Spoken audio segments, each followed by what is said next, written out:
What is Israel meant to do? Why are we not calling on Hamas to end the butchery and the bloodshed? Why are we not calling on them? I was on a radio program in the UK debating this very recently, and they were saying there should be a ceasefire. And I say this: there indeed should be a ceasefire. You're quite right.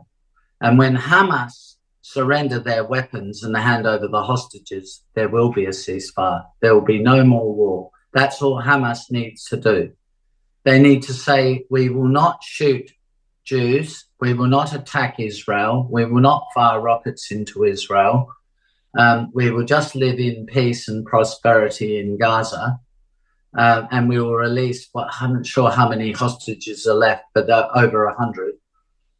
We will release all the hostages, and then all of the fighting will stop overnight. It would stop by lunchtime today if Hamas agreed to that. But no, all the pressure is on Israel. Netanyahu, will he agree to a ceasefire or won't he agree to a ceasefire?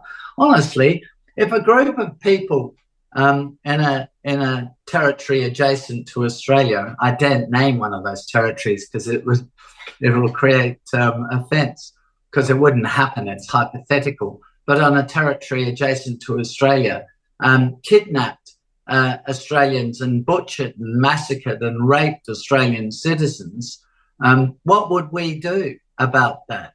What would we do? Would we say, well, there should be a proportionate response, and so we'll go and rape some of their people and butcher some of their people? Well, actually, we'll butcher and rape exactly the same number that they butcher the bars, and we'll take exactly the same hostages. Don't be absurd. Of course we wouldn't.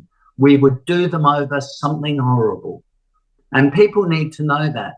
If you attack us and brutally treat our people like that, and you try to destroy our whole country, we'll finish you off. It will be as simple as that. I mean, finishing off Hamas's military capability is what I'm referring to. So, I mean, you know, the feckless West is out there putting pressure on the Israelis, but not on the Hamas. They're not out there every day expressing outrage about Hamas continuing to fight. I mean, in the last 24 hours before we've done this podcast, there's been some fighting around a hospital, Al-Sharifa, I think it's called, the hospital, fighting around the hospital. I stop and I think to myself, and then the media all say there are Israeli tanks there and Israeli Defense Force soldiers have been shooting. Shooting at what? People have been shooting at them from the hospital. People are attacking the Israelis and people who are in the hospital. I mean, it's obviously a war.